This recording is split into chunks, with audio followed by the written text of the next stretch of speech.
अरे लोग चांद पे चले गए भाई, मंगल पे चले गए, तुम साला दिल्ली में रह के, सूरत में रह के कह रहे हम बहुत दूर है। 7 लाख किलोमीटर की स्पीड से एक रॉकेट छोड़ा गया है जो सूरज की परिक्रमा करेगा। 7 लाख किलोमीटर प्रति घंटा रॉकेट छोड़ा गया। किसने छोड़ा है? गधे ने? इंसानों ने छोड़ा होगा ना। उनके पास कितना टाइम होगा साला? वही 24 घंटे होंगे। क्या खाते होंगे? वही। कितनी आंखें दी होंगी भगवान ने? वही दो। उनसे पूछो, सब संभव है वो बोलते हैं। Everything is. कभी रोना मत रोना साला, क्या नहीं है, बहुत लंबा टॉपिक। चलिए, तो अब हम लोग स्टार्ट करते हैं हार्मोन्स। ठीक है, हार्मोन शुरू करते हैं। और अभी आप लोग को बताया हार्मोन के बारे में कि ये हमारे लिए केमिकल सब्सटेंस होते हैं और ये एंडोक्राइन ग्लैंड से रिलीज होते हैं और ये डायरेक्टली ब्लड स्ट्रीम में चले जाते हैं। ठीक है, और वहां से फिर अपने जगह पे जाते हैं और अपना अपना काम को परफॉर्म करते हैं। तो इस बात को आप ध्यान रखिएगा। ठीक है, तो these are the chemical substances, these are the chemical substances ये केमिकल सब्सटेंस होते हैं। ठीक है, these are the chemical substances produced by endocrine glands, produced by endocrine glands, endocrine glands. ठीक है, एंडोक्राइन ग्लैंड से ये प्रोड्यूस होते हैं in the body, endocrine glands in the body. ठीक है, and are release directly, and are released directly, और directly release किए जाते हैं। ठीक है, release directly in blood stream. तो ब्लड स्ट्रीम में ये डायरेक्ट छोड़ दिए जाते हैं, डायरेक्ट आ जाते हैं। ठीक है, और वहां से अपना अपना काम शुरू करते हैं। From there, from here they are transported, they are transported to the site. अपने अपने डिफरेंट जगह पे जा करके जहाँ जहाँ काम अपना होता है वो काम करते हैं। Transported to the site of their action, transported to the site of their action. तो अपना अपना एक्शन परफॉर्म करते हैं। समझ गए सभी लोग? तो ये एक तरह से इंटरसेलुलर मैसेंजर होते हैं। हमारे अंदर के सेल के मैसेज को इधर से उधर वो पहुंचाते हैं और बहुत तरह का बॉडी का फंक्शन ये लोग करते हैं। तो लिख सकते हो कि they act as intercellular messengers, they act as intercellular messenger, intercellular messenger. तो ये इंटरसेलुलर मैसेंजर होते हैं and control various body functions, और बहुत सारा बॉडी का फंक्शन को ये कंट्रोल करते हैं। Control various body functions. ठीक है, तो इस बात को आप ध्यान रखिएगा कि बहुत सारे बॉडी के फंक्शन को ये कंट्रोल करते हैं। और बहुत तरह के एंडोक्राइन ग्लैंड्स होते हैं जो कि हार्मोन प्रोड्यूस करते हैं। तो कुछ का नाम हम बता दे रहे हैं। तो लिख सकते हो कि different endocrine glands, different endocrine glands. ठीक है, विच प्रोड्यूस हार्मोन्स, जो कि हार्मोन्स प्रोड्यूस करते हैं, which produce hormones are thyroid. Thyroid सुने होगे तुम लोग। थायराइड ग्लैंड जो होता है वो तुम्हारा एंडोक्राइन ग्लैंड होता है। पिट्यूरी ग्लैंड सुने होगे। पिट्यूरी ग्लैंड भी तुम्हारा एक तरह का ये एंडोक्राइन ग्लैंड होता है। ठीक है, तो ये ध्यान रखिए। पेनक्रियाज भी सुने होगे। पेनक्रियाज भी तुम्हारा एक तरह का एंडोक्राइन ग्लैंड होता है। और टेस्टेस भी होता है और ओवरीज होता है।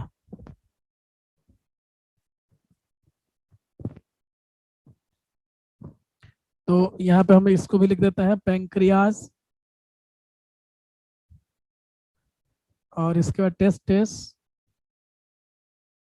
And ovaries. तो ये सब ध्यान रखिएगा कि ये एंडोक्राइन ग्लैंड्स होते हैं, ठीक है। अब हार्मोन का क्लासिफिकेशन हम देखते हैं कितने तरह का होता है। तो क्लासिफिकेशन ऑफ हार्मोन्स, हार्मोन्स को वैसे दो भाग में बांटते हैं, एक स्टेरॉइड और एक non steroid. Classification of hormones, तो हार्मोन्स को क्लासिफाई किया जाता है कितने भाग में। तो देखो जी, केमिकल कॉन्स्टिट्यूशन के आधार पे केमिकली हम अगर बांटते हैं तो दो भाग में बांटेंगे, अभी जैसा बोले थे, स्टेरॉइड और नॉन स्टेरॉइड, क्योंकि ये केमिकल मैसेंजर होते हैं, ठीक है। तो हम लिख सकते हैं on the basis of chemical constitution, on the basis of chemical constitution,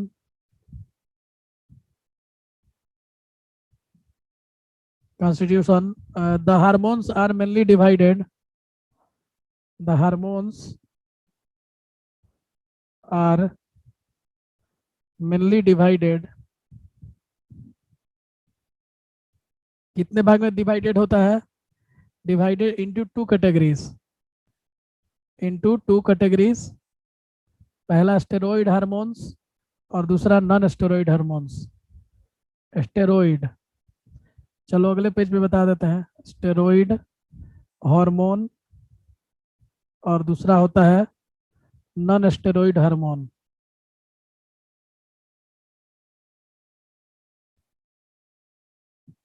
तो दो तरह के हार्मोन्स होते हैं, स्टेरॉइड हार्मोन्स और नॉन स्टेरॉइड हार्मोन्स। चलिए स्क्रीनशॉट ले लीजिए और अगले पेज पे आप लोग को इन दोनों के बारे में बताते हैं। पहले स्टेरॉइड हार्मोन जानेंगे और तब नॉन स्टेरॉइड हार्मोन्स जानेंगे। तो सबसे पहले हम जानते हैं स्टेरॉइड हार्मोन्स क्या होते हैं और तब जानेंगे कि नॉन स्टेरॉइड हार्मोन्स क्या होते हैं, ठीक है। तो वैसे कंपाउंड जिसमें ये चार टोटल रिंग होता है, याद रखना, इसमें चार गो रिंग रहता है, जिसमें कि तीन गो साइक्लोहेक्सेन का रिंग रहता है और एक साइक्लोपेंटेन रिंग रहता है। टोटल चार रिंग मिला करके इसमें रहते हैं, ठीक है। तो उस तरह के हम लोग ये हार्मोन्स को स्टेरॉइड हार्मोन्स कहते हैं। तो चार रिंग सिस्टम होता है स्टेरॉइड हार्मोन्स। तो लिख सकते हैं इसमें द कंपाउंड्स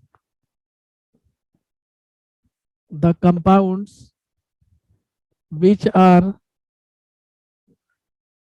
और सुने भी होगे तुम लोग, जैसे बाइल एसिड होता है, बाइल एसिड हो गया या सेक्स हार्मोन्स हो गए, ये तुम्हारे स्टेरॉइड हार्मोन्स होते हैं, ठीक है। तो बाइल एसिड का स्ट्रक्चर भी देखोगे तो तीन गो साइक्लोहेक्सेन आता है उसमें, और एक तुम्हारा साइक्लोपेंटेन आता है, और फिर तुम्हारा उसमें एक COOH ग्रुप रहता है, कार्बोक्सिलिक ग्रुप रहता है, क्योंकि तभी उसको हम लोग बाइल एसिड कह रहे हैं। तो हम बोलेंगे the compounds which are the derivatives, which are the derivatives, जो कि डेरिवेटिव्स होते हैं of four ring system, four ring system. तो इनके जो भी होंगे टोटल स्टेरॉइड हार्मोन जितने भी होंगे उन सब में चार गो रिंग रहेगा, समझ गए लोग। And consisting, four ring system and consisting of, क्या क्या रहेगा चार रिंग में, consisting of three cyclohexane ring, three cyclopentane ring, three cyclohexane ring and one cyclopentane ring. तीन गो साइक्लोहेक्सेन रहेगा और एक साइक्लोपेंटेन रहेगा। इस तरह के जितने भी कंपाउंड आपको दिखेंगे उसको आप समझिएगा कि स्टेरॉइड हार्मोन्स है वो, ठीक है। Three cyclohexane and one cyclopentane rings are called, cyclopentane rings are called steroid hormones. तो इतना आप लोग को समझ में आ गया कि स्टेरॉइड हार्मोन्स किसको बोलते हैं, ठीक है। और एग्जांपल में लिख लीजिएगा सेक्स हार्मोन, इस तरह ये एक तरह का तुम्हारा स्टेरॉइड हार्मोन्स होता है, और दूसरा bile acid. Bile acid are steroid hormones. तो स्टेरॉइड हार्मोन्स का एग्जांपल भी बता दिया आप लोग को, ठीक है। अब देखो जी, स्टेरॉइड हार्मोन को दो भाग में बांटेंगे, और एक को बोलते हैं सेक्स हार्मोन्स और एक को बोलते हैं एड्रेनोकॉर्टिकल हार्मोन्स। तो तुम्हारा इसमें हम लिख सकते हैं कि steroid hormones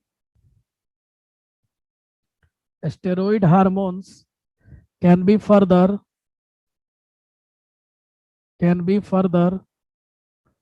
classified as sex hormones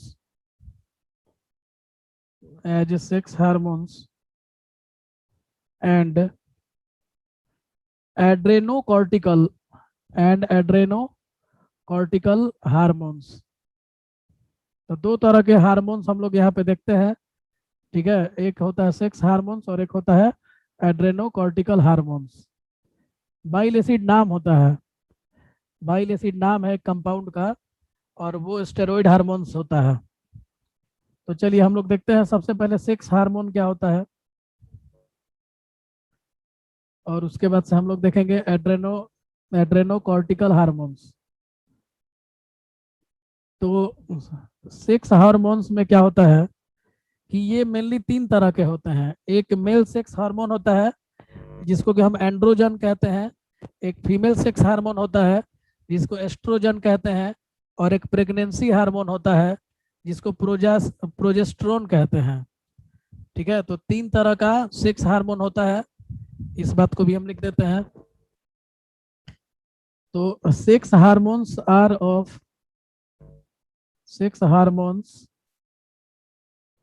are mainly of three types. ये तीन तरह के होते हैं, ये ऑब्जेक्टिव के लिए आप लोग याद रखिएगा, थ्री टाइप्स के होते हैं मेनली, ठीक है। सबसे पहले जैसे में लिखेंगे मेल सेक्स हार्मोन, तो एक का नाम है male sex hormone. Sex hormone दो तीन तरह का ना हो गए, एक का नाम हो गया मेल सेक्स हार्मोन, और इसको हम लोग एस्ट्रोजन कहते हैं। ये नाम थोड़ा याद रखना पड़ेगा, एस्ट्रोजन ऑब्जेक्टिव में पूछ सकता है। ओ सॉरी, उल्टा लिख दिया, एस्ट्रोजन तो उसका होता है। मेल सेक्स हार्मोन को क्या बोलते हैं? एंड्रोजन बोलते हैं, एंड्रोजन, याद रखिएगा एंड्रोजन। फीमेल सेक्स हार्मोन्स को हम लोग बोलते हैं फीमेल सेक्स हार्मोन्स को हम लोग एस्ट्रोजन कहते हैं, और एस्ट्रोजन, ठीक है। एंड प्रेगनेंसी हार्मोन होता है तीसरा, एंड प्रेगनेंसी हार्मोन,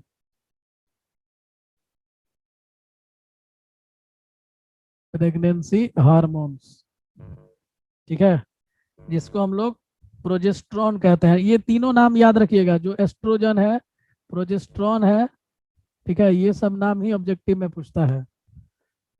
प्रोजेस्टेरॉन, ठीक है ना। और ये किस किस क्या क्या इनका काम होता है, इनके काम को भी जरा हम लोग देख लेते हैं।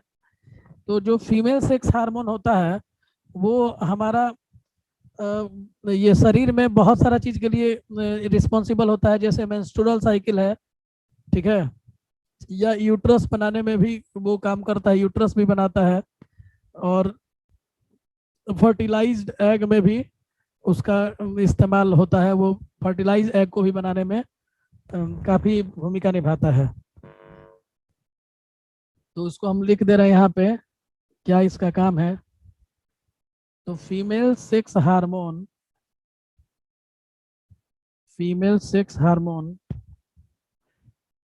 is responsible for the secondary female characteristics। Secondary work जो बॉडी में होता है, वो सारे सेकेंडरी वर्क में ये फीमेल वाला सेक्स हार्मोन काम करता है। स्क्रीनशॉट ले लीजिए आप लोग।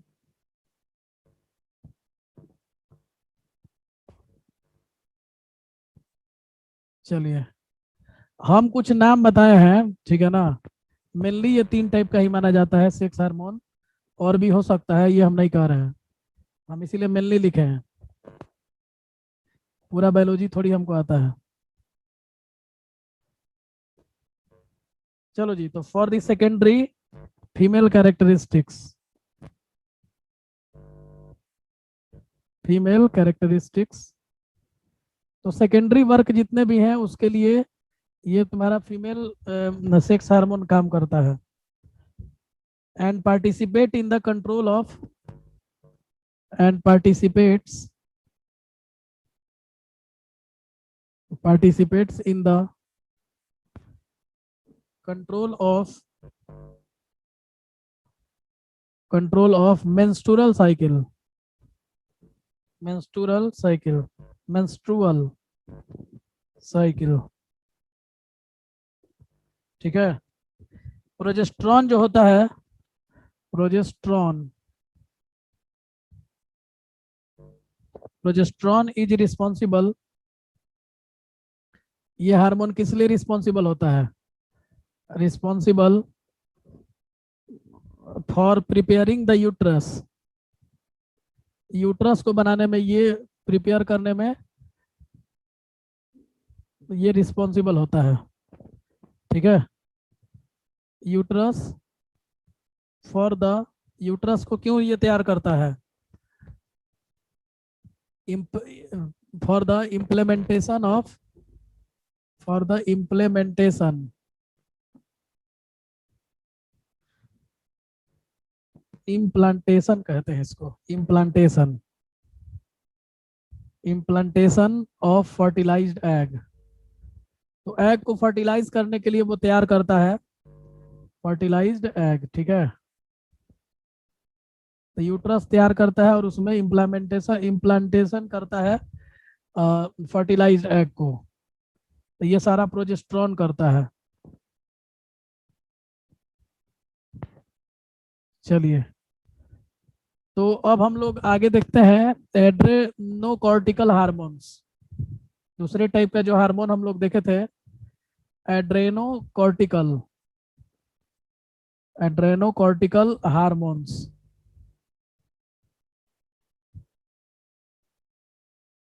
देखिए, एड्रेनोकॉर्टिकल हार्मोन्स को हम लोग कॉर्टिको स्टेरॉइड्स भी कहते हैं, इसको कॉर्टिको स्टेरॉइड भी कहते हैं, तो ध्यान रखिएगा, इसको कॉर्टिको स्टेरॉइड भी कहते हैं। तो ये हार्मोन्स जो होते हैं वो बहुत तरह का बायोलॉजिकल एक्टिविटी ये लोग करते हैं, और उनका मतलब मेटाबॉलिज्म कराते हैं, जैसे कि तुम्हारा कार्बोहाइड्रेट का मेटाबॉलिज्म कराते हैं, प्रोटीन्स का कराते हैं, लिपिड का कराते हैं, तो ये वो हार्मोन्स होते हैं, ठीक है। तो इसके बारे में लिख सकते हो कि these hormones are involved, these hormones are involved, are involved in the regulation, in the regulation of large number of biological activities, of large number of biological activities, बहुत तरह का बायोलॉजिकल एक्टिविटीज को ये करता है, ठीक है। Large number of biological activities, जैसे इनका मेटाबॉलिज्म कराता है, such as carbohydrates, proteins, lipids, इन सब का मेटाबॉलिज्म कराता है, carbohydrates, proteins and lipid metabolism, lipid metabolism.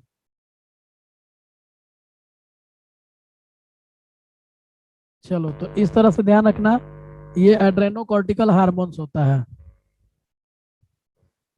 चलिए, तो अब हम लोग देख लेते हैं नॉन स्टेरॉइड हार्मोन्स। तो लगभग हम लोग अब पड़ाव पे हैं, ये लास्ट टॉपिक है, इसके बाद चैप्टर ये समाप्त हो जाएगा। नॉन स्टेरॉइड हार्मोन्स क्या होते हैं? स्टेरॉइड हार्मोन्स आप लोग देख लिए, अब ये नॉन स्टेरॉइड हार्मोन्स है। इसमें रिंग नहीं रहता है, ठीक है ना। ये ध्यान रखिएगा कि ये हार्मोन्स ऐसे होते हैं जिसमें कोई एस्टेरॉइड रिंग नहीं होता है, और इसको हम लोग प्रोटीन बोल सकते हैं, या पेप्टाइड हार्मोन बोल सकते हैं, या एमिनो एसिड डेरिवेटिव हार्मोन बोल सकते हैं, या एमीन हार्मोन बोल सकते हैं। मतलब जैसे आप लोग कंडेंसेशन पॉलीमराइजेशन जो देखते थे ना, लिपिड्स भी इसी तरह का होता है। जैसे कार्बोहाइड्रेट प्रोटीन विटामिन होता है ना, इसी तरह का लिपिड्स भी होता है, हमारे बॉडी के लिए जरूरी होता है, ठीक है। तो चलो जी, तो देखो जरा, तो ये ध्यान रखना है कि इस हार्मोन में कोई रिंग नहीं रहेगा, तो उसमें रिंग होता है और इसमें रिंग नहीं होता है।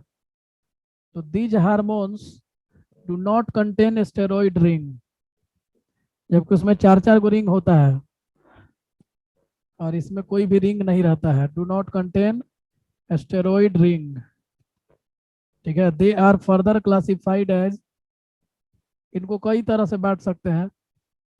They are further classified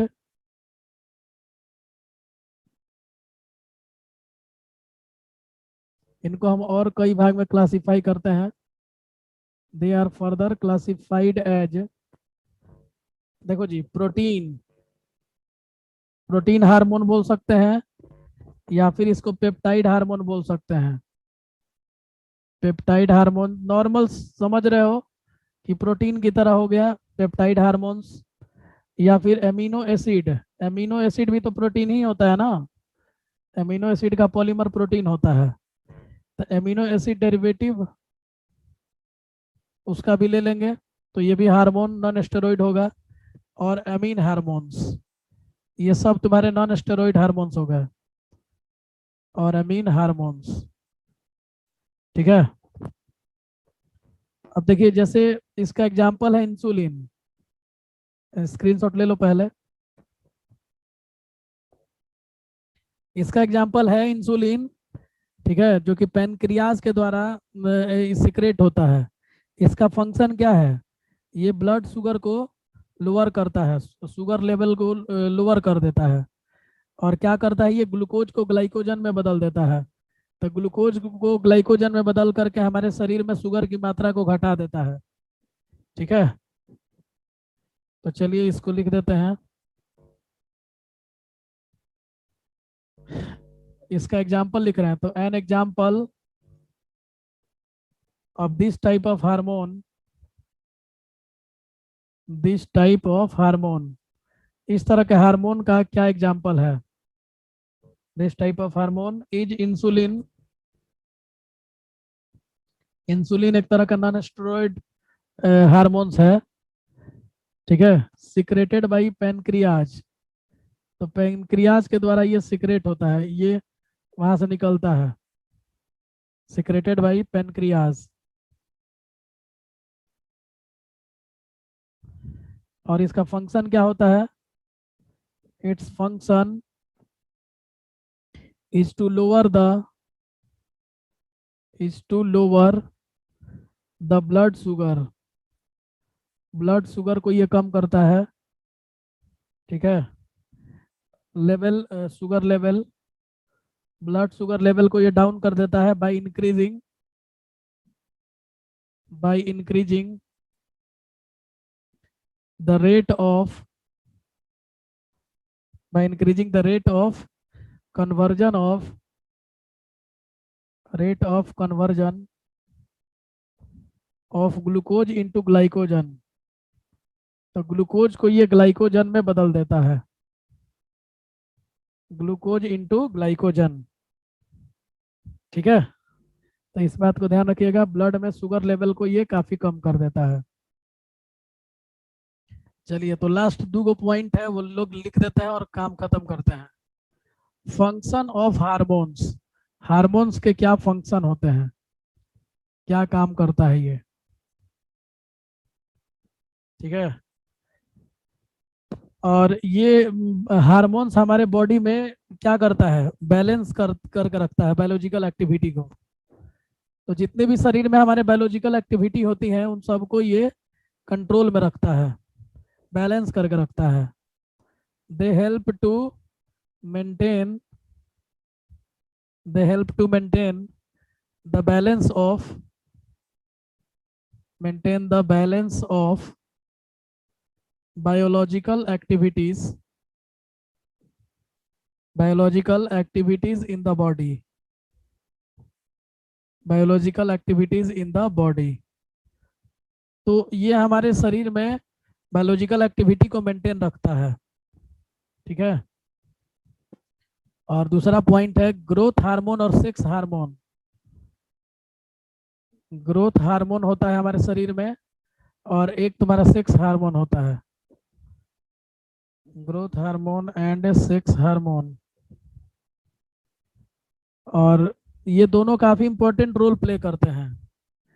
sex hormone play an important role in growth and development। तो देखो जी, तुम्हारा जो ग्रोथ हार्मोन है वो ग्रोथ और डेवलपमेंट में मदद करता है, ग्रोथ एंड डेवलपमेंट में मदद करेगा जो ग्रोथ हार्मोन होगा, ठीक है। और सेक्स हार्मोन जो होगा रिप्रोडक्शन में मदद करेगा, एंड रिप्रोडक्शन। तो इन दोनों का तुम्हारा यही काम है, ये हार्मोन इस तरह से हमारे शरीर के लिए काम करते हैं, ठीक है। चलिए, तो ये हो गया तुम्हारा लास्ट पॉइंट।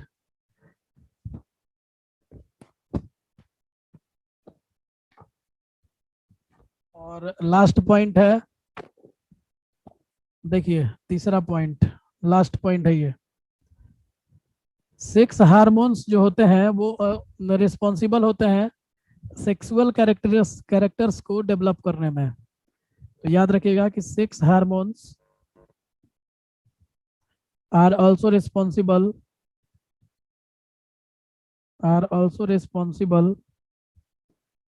ये रिस्पॉन्सिबल होते हैं फॉर द डेवलपमेंट